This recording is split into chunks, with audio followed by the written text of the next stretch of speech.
नमस्कार दोस्तों, मैं हूं गीता वर्मा और आप देख रहे हैं टेलीस्कोप टीवी।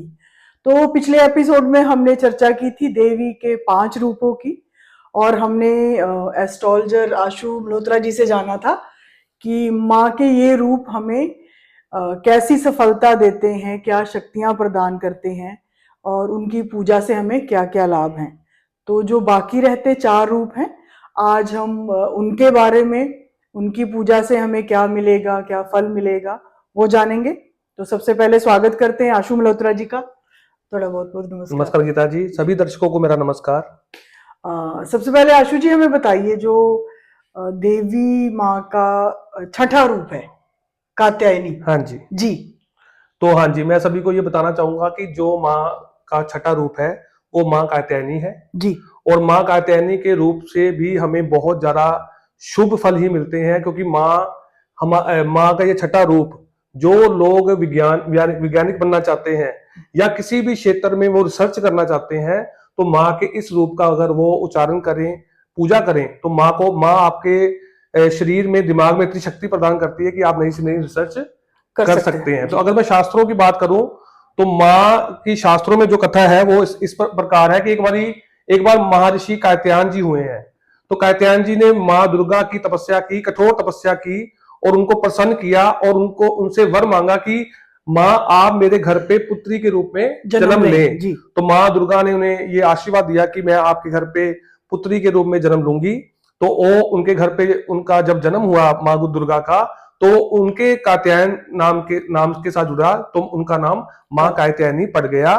तो माँ कात्यायनी का रूप का जो हम पूजा अर्चना करते हैं, उससे हमें नए नए क्षेत्र में रिसर्च करने की पावर मिलती है, ऊर्जा मिलती है और हम हर क्षेत्र में कामयाब होते हैं।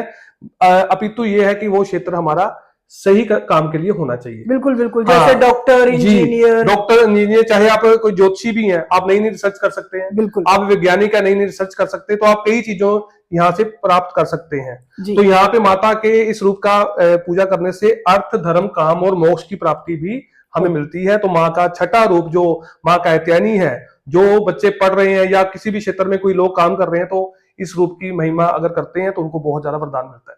बिल्कुल बिल्कुल। जैसे आशु जी ने हमें बताया दर्शकों कि जो माँ कात्यायनी का रूप है वो हमें हमारी काया को, हमारे शरीर को, हमारे दिमाग को रोग रहित और इतना प्रफुल्लित रखते हैं, फर्टाइल रखते हैं दिमाग को, ताकि हम जो रिसर्च वाला फील्ड है उसमें बहुत अच्छी जो प्राप्ति है वो हासिल कर सकते हैं। और गीता जी, आपने बीच अच्छी बात कर दी। माँ के इस रूप से हमारे शरीर में अगर कोई रोग भी हो तो वो भी हमारा तुरंत खत्म हो जाता है जी, और हम निरोगी ही रहते हैं। बिल्कुल बिल्कुल। तो आशु जी, जो अगला रूप है माँ का वो है कालरात्रि जी। तो जैसा नाम से ही स्पष्ट है, पर आप इसको थोड़ा सा विस्तार बताएं। तो माँ का जो 7वां रूप है वो माँ कालरात्रि है, जो अंधकार की देवी है जी। जिनसे काल भी डर जाए, ये माँ वो है। जिससे अंधकार भी भयभीत हो जाए, ये माँ वो है। जो लोग माँ का सप्तम रूप जो कालरात्रि की पूजा अर्चना करते हैं, उनका ध्यान करते हैं, वो किसी भी क्षेत्र में, किसी भी जगह पे भयभीत नहीं होते, ना शत्रुओं से, ना रोग से, ना किसी अड़चन से या अत्याचार से वो भयभीत नहीं होते। वो माँ का नाम लेके हर किसी जरूरतमंद की मदद कर देते हैं बिना भयभीत हुए। तो माँ का ये 7वां जो रूप है हमें बहुत ज्यादा शक्तिशाली बनाता है, हमें भय से हमेशा मुक्त रखता है, हमें ऐसी चीजें दिखानी शुरू करता है जो आंखों से दिखाई नहीं देती, जो हम भीतर से जान सकते हैं। तो माँ का 7वां रूप ये हमें दिखाता है। और माँ ने संसार को बचाने के लिए ये रूप धारण कर रखा था, क्योंकि एक बार राक्षस हुआ रक्त बीज को वध करने के लिए माँ ने ये रूप लिया था। और रक्त बीज को ये वरदान था, जहां भी उसकी खून की बूंद गिरेगी वहां से एक नया रक्त बीज पैदा हो जाएगा। तो वो ऐसा ही हुआ, जब भी माँ उनको मारते थे तो उसके खून से रक्त बीज नया पैदा हो रहा था। तो माँ ने अपना विराट रूप लेके उस सभी बूंदों को उन्होंने अपनी जीभा पे पी लिया और रक्त बीज का वध कर दिया। तो माँ का ये रूप कालरात्रि गधे पे सवारी करता है, लेकिन माँ का ये रूप हमें हर समस्या, हर शक्ति प्रदान करता है कि हम बिना भयभीत हुए अपने क्षेत्र में कार्य करें और अपना जीवन बहुत ज्यादा उज्जवल बना लें। अंधकार की देवी हमें ऐसा उजाला देती है कि आप आगे ही बढ़ते चले जाते हो। तो माँ का ये रूप हमें ये दर्शाता है कि अंधकार से डरना नहीं है, उसका मुकाबला करना है जी। तो दर्शकों, आपने जाना कि कैसे जो माँ कालरात्रि का ये रूप है ये हमें हर तरह के भय से मुक्त करता है, आपको रोशनी दिखाता है आगे बढ़ने की, आपको दिशा देता है कि आप किस और पॉजिटिविटी के साथ बढ़े। तो आशु जी, अगला रूप है माता का, वो माँ दुर्गा खुद है, माँ गौरी। जी, माँ गौरी। हाँ जी जी। माँ का जो अष्टम रूप है वो माँ दुर्गा का 8वां रूप है, जिसको हम माँ गौरी के नाम से जानते हैं। और माँ गौरी की जो कथा है शास्त्रों में वो ये है कि उन्होंने भगवान शंकर को पति के रूप में प्राप्त करने के लिए घोर तपस्या की, और उन्होंने अपना अन्न वगैरह भी छोड़ दिया और वो पत्ते वगैरह खा के जीवित रहे, और बाद में उन्होंने ये भी सब छोड़ दिया। तो ऐसी कठोर तपस्या से उनका शरीर क्षीण हो गया और उनका शरीर बिल्कुल काला पड़ गया। तब भगवान शंकर प्रसन्न हुए और उनको ये वरदान दिया कि मैं आपको पत्नी के रूप में स्वीकार करता हूं। तो वो उसके बाद उन्होंने निर्मल गंगा जल से उनका स्नान करवाया, तो माँ का रंग बिल्कुल गौर हो गया, जिनसे उनका नाम माँ गौरी पड़ा। तो ये जो रूप है हमारा, ये हमें ये दिखाता है कि आप किसी भी क्षेत्र में अगर दृढ़ संकल्प लेके आगे बढ़ रहे हो और आप धैर्यवान हो तो आप उस कार्य तक पहुंच जाते हो, और आपका वो कार्य इष्ट उसको आशीर्वाद देते हैं और आपको वो चीजें दे देते हैं जो आप अपने जीवन में चाहते हो। तो ये माँ का ये रूप है। और ये माँ ये भी दिखाते हैं कि अगर आप किसी भी रोग से बिल्कुल ज्यादा क्षीण हो रहे हो तो आप अगर अपना विश्वास रखें, भगवान पे विश्वास रखें, तो आप उन चीजों से भी निकल जाते हो। तो ये धैर्य की देवी है। इन्होंने इतना कठोर तपस्या की, इनका नाम माँ गौरी पड़ा। जब भगवान शंकर ने गंगा जल से इनका स्नान करवाया, तो ये रूप हमें ये दर्शाता है कि हमें संकल्प लेके आगे बढ़ना चाहिए। तो ये शास्त्रों में इनकी माँ गौरी की कथा है गीता जी। बिल्कुल। बहुत सारे लोग इसको अष्टमी के रूप में भी पूछते जी हैं। तो हाँ जी, जब माँ का 8वें रूप पे लोग बहुत ज्यादा कंजक पूजन करते हैं, अष्टमी और नवमी का पूजन होता है।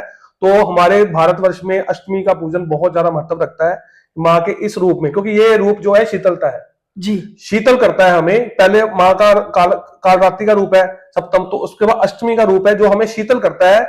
तो शीतलता से ये दिन हमारे यहाँ पे संपूर्ण होने के लिए आगे बढ़ते हैं। तो इस दिन पूरा भारत अष्टमी भी करता है जी। और जो देवी माँ का 9वां रूप है आशु जी, वो है सिद्धिदात्री जी। जब हम बहुत श्रद्धा से, उत्साह से और पवित्रता से 9 देवियों की पूजा करते हैं, तो जो भी हमारी कामना है, वो बच्चों के लिए पढ़ाई हो सकती है, दुकानदार के लिए व्यापार का बढ़ना हो सकता है, तो वो हमें सारी सिद्धियां मिलती हैं अपने अपने हिसाब से। तो उसके बारे में बताएं।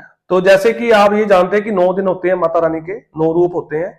जो व्यक्ति नियम रूप से पहले 8 रूपों की तपस्या करता है, पूजा अर्चना करता है, माँ का उच्चारण करता है, घर पे पूजा करता है, जोत जगाता है, उनकी आरती करता है, तभी उसका जाके वो सफल होके 9वें रूप में उनको सिद्धियां प्राप्त होती हैं जी। यानी कि 9वां रूप हमें सिद्धियां प्रदान करने वाली माता का रूप है, माँ सिद्धिदात्री। और भगवान शंकर ने भी जब ब्राह्मण की उत्पत्ति करनी थी तो माँ का उच्चारण किया, माँ दुर्गा का। तो माँ ने प्रसन्न होकर भगवान शंकर को 8 सिद्धियां उनको वरदान में दी, और भगवान ने फिर उसके बाद ब्रह्मा और विष्णु जी को लेकर इस पृथ्वी का संचार किया। तो ये माँ का जब ये रूप भगवान शंकर को 8 सिद्धियां मिली, तो आधा शरीर भगवान शंकर के साथ माँ दुर्गा का जुड़ गया, जिसे अर्धनारीश्वर भी हमें कहते हैं। तो ये रूप हमें सिद्धियां देने वाला है, ऐसी सिद्धियां जिसको प्राप्त करके आप अपने जीवन में हर चीज प्राप्त कर सकते हैं। अगर और इसका एक ध्यान ये रखें कि उन सिद्धियों का अगर हम सही उपयोग करते हैं तो वो हमारी पीढ़ी दर पीढ़ी आगे बढ़ती है, नहीं तो वो नाशवान हो जाती है। क्योंकि कोई भी सिद्धि किसी के नुकसान के लिए नहीं होती, अच्छे के लिए ही हम लेते हैं। और माँ का ये रूप हमें ऐसी सिद्धियां प्राप्त करता है कि हम अपने हर मनोकामना पूर्ण कर सकते हैं और समाज की सेवा भी कर सकते हैं। तो ये 9 रूपों का महत्व है हमारे जीवन में गीता जी। जी। तो आशु जी, आपने जो माँ दुर्गा के 9 रूप हैं, इनके बारे में बहुत विस्तार से दर्शकों को बताया। तो इसी के साथ आपका बहुत बहुत धन्यवाद। जय भोलेनाथ।